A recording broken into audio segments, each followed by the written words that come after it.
ایک لڑکا تھا جسے محبت ہو جاتی ہے، تو وہ جس لڑکی کے ساتھ اسے محبت ہوتی ہے وہ کسی کے ذریعے پیغام بھیجتا ہے، مجھے آپ سے محبت ہے، جس طرح بھی جو بھی آج کل ہو رہا ہے۔ جیسے ہی لڑکی کو پتہ چلا، ان کی آپس میں بات شروع ہو گئی۔ اب ان کی بات شروع ہوئی، دونوں لڑکا اور لڑکی دونوں ایک دوسرے سے بہت زیادہ محبت کرنے لگے۔ اب جب یہ محبت سٹارٹ ہوئی، ان کی باتیں سٹارٹ ہوئیں، یہ کافی جو ہے آگے تک بات چلی گئی۔ اب ان کے گھر تک بھی بات پہنچ گئی، لڑکی کے گھر والوں کو بھی پتہ چل گیا، لڑکے کے گھر والوں کو، دونوں کو پتہ چل گیا کہ بھائی ہمارا لڑکا یہ کام کر رہا ہے اور لڑکی ہماری یہ کام کر رہی ہے۔ اب جو لڑکے کا باپ تھا وہ کہہ رہا ہے کہ بھائی اگر تم نے ادھر شادی کروائی تو میں آپ سے ناراض ہو جاؤں گا، جیسے کہ ہمارے گھروں میں ہوتا ہے، ٹھیک ہے، آپ سب جانتے ہیں۔ اسی طرح جو لڑکی کے گھر والے تھے وہ بھی نہیں مان رہے۔ ہوا کیا، انہوں نے تو اپنی محبت میں اپنی بات کرتے وقت بہت سارے خواب دیکھ رکھے تھے کہ بھائی ہم ایسے کریں گے، یہ کریں گے، ادھر جائیں گے، ٹھیک ہے، اس طرح انجوائے کریں گے، ٹھیک ہے۔ نکاح سے پہلے بات کرنے کے جو نقصانات ہوتے ہیں آپ سب کو پتہ ہے۔ تو انہوں نے یہ کر رکھا ہے اور گھر والے دونوں کے نہیں مان رہے۔ اب کیا ہوا، اس لڑکے کی شادی کہیں اور ہو گئی اور اس لڑکی کی شادی کہیں اور ہو گئی۔ دونوں کی شادی مطلب اس جگہ مطلب نہیں ہوئی یہ جو محبت کرتے تھے، ٹھیک ہے۔ لڑکے کی شادی کہیں اور لڑکی کی کہیں اور ہو گئی۔ کیا ہوا، کافی سال گزر گئے، بہت سارے مسائل بنے، گھر والوں سے ناراضگی، گھر والوں کو مشکلات کا سامنا کرنا پڑا، لڑکی کے گھر والوں کو، یہ اس طرح کے جو ہر کہانی کا دی اینڈ ہوتا ہے، ٹھیک ہے۔ ان کو بہت ساری مشکلات کا سامنا کرنا پڑا۔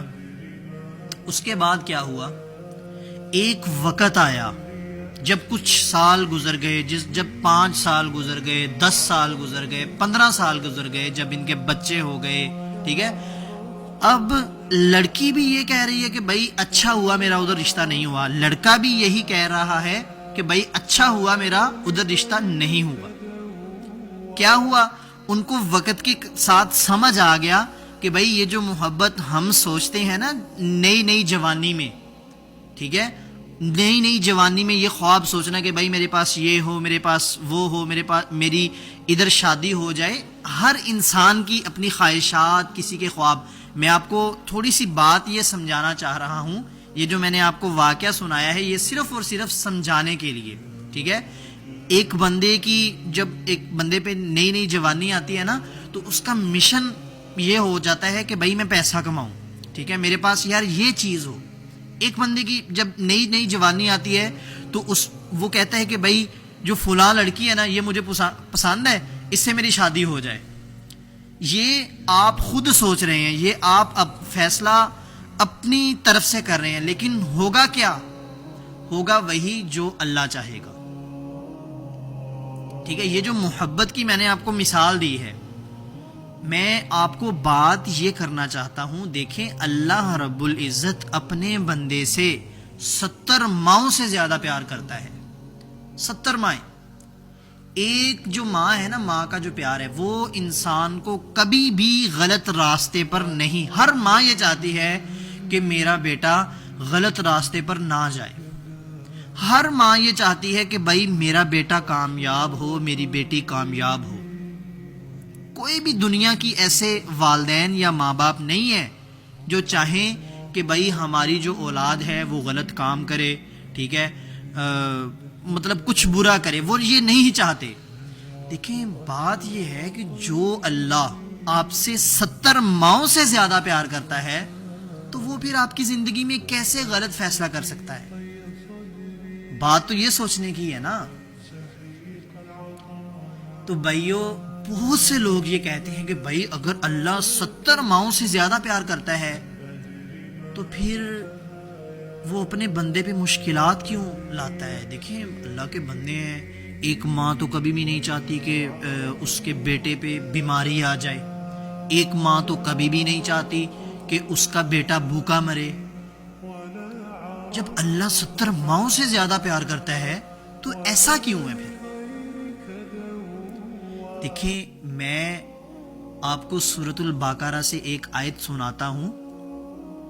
اللہ تعالیٰ اس میں فرماتا ہے بسم اللہ الرحمن الرحیم وَلَنَبْلُوَنَّهُمْ بِشَيْءٍ مِّنَ الْخَوْفِ وَالْجُوعِ وَنَقْصٍ مِّنَ الْأَمْوَالِ وَالْأَنفُسِ وَالثَّمَرَاتِ وَبَشِّرِ الصَّابِرِينَ. اس کا مطلب یہ ہے کہ اللہ تعالیٰ اس آیت کے اندر فرما رہا ہے کہ ہم تمہیں آزمائیں گے. اگر اللہ نے اس دنیا میں کسی کو بھیجا ہے نا، اگر کوئی لڑکی ہے، کوئی لڑکا ہے، کوئی چھوٹا ہے، کوئی بڑا ہے، کوئی گورا ہے، کوئی کالا ہے، کوئی عربی ہے، کوئی عجمی ہے، کوئی پنجابی ہے، کوئی پٹھان ہے، کوئی بھی ہے، تو بھائی اللہ نے یہ کہہ دیا ہے کہ ہم تمہیں آزمائیں گے. حتیٰ کہ اللہ نے اس کے آگے یہ بھی بتا دیا کہ ہم کیسے آزمائیں گے. اگر اللہ نے اتنا فرما دیا تھا تو یہ ٹھیک تھا، لیکن اللہ نے اپنے بندے کی آسانی کے لیے آگے یہ بھی فرما دیا ہم تمہیں آزمائیں گے. کیسے؟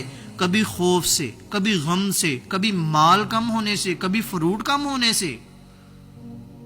تو میرے دوستو، آپ کی زندگی میں آج اگر اتار چڑھاؤ آ رہا ہے تو اس میں اللہ رب العزت کی کوئی بہتری ہے.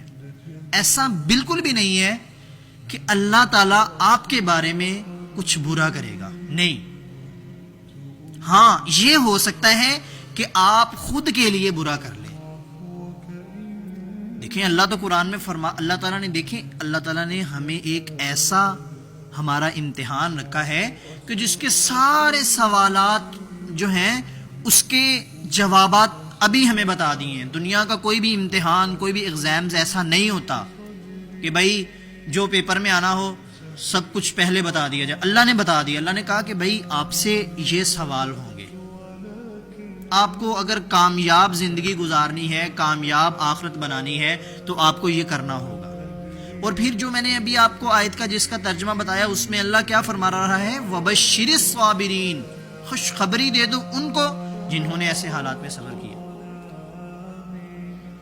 میں آپ سے بات یہ کرنی چاہ رہا ہوں کہ بھائی آپ کی زندگی میں میں ایک بات کہا کرتا ہوں کہ بھائی آپ سوچو کسی بندے کو، کسی عورت کو اس دنیا میں آئے ہوئے 20 سال ہو گئے، کسی کو 30، کسی کو 50، کسی کو 70، 80، ٹھیک ہے. تو کیا کوئی ایسا دن گزرا ہو کہ بھائی ہم نے رات کو یا صبح کھانا نہ کھایا ہو؟ ہم ایسے ہی کوئی ایسا ہوا کہ بھائی بھوک کی وجہ سے بندے مر رہے ہیں. تو بات یہ ہے کہ اللہ نے جو ہماری قسمت میں لکھ دیا ہے وہ ہونا ہے. آج ہم اپنے لیے اپنی خواہشات کو بڑھا کے، اپنے خوابوں کو بڑھا کے خود مشکلات میں آ رہے ہیں، خود ڈپریشن کا شکار ہو رہے ہیں. تو اس لیے یہ بات بالکل سچ ہے کہ اللہ اپنے بندے سے واقعتاً 70 ماؤں سے بھی زیادہ پیار کرتا ہے. ٹھیک ہے، وہ اپنے بندے کو بڑی بڑی مشکلات سے، ایسی مشکلات سے نکال دیتا ہے کہ انسان نے اپنی زندگی میں تصور نہیں کیا ہوتا. آپ خود سوچ لیں، بہت سے لوگ ایسے ہوتے ہیں جو جوانی میں بہت بھاگتے ہیں، بہت محنت کرتے ہیں، ان کی زندگی میں پیسہ نہیں آتا، لیکن ان کی جیسے ہی شادی ہوتی ہے اللہ تعالیٰ ایسا ذریعہ بنا دیتا ہے. وہ کہتے ہیں کہ بھائی ہم نے سوچا ہی نہیں تھا کہ ایسا ہو جائے گا، لیکن ہو گیا. تو اس لیے میری آپ سے یہ ریکویسٹ ہے کہ اپنی خواہشات پہ تھوڑا سا کنٹرول کریں. اگر آپ خوش رہنا چاہتے ہیں تو اپنی خواہشات پہ تھوڑا سا کنٹرول کریں، ان کو کم کریں، محنت کریں، اللہ پہ یقین رکھیں، صبر کریں. تو یہ 2-4 کام ہیں، جب کریں گے آپ کی زندگی میں سکون ہی سکون ہوگا. آپ کو رات کو نیند اچھی آئے گی.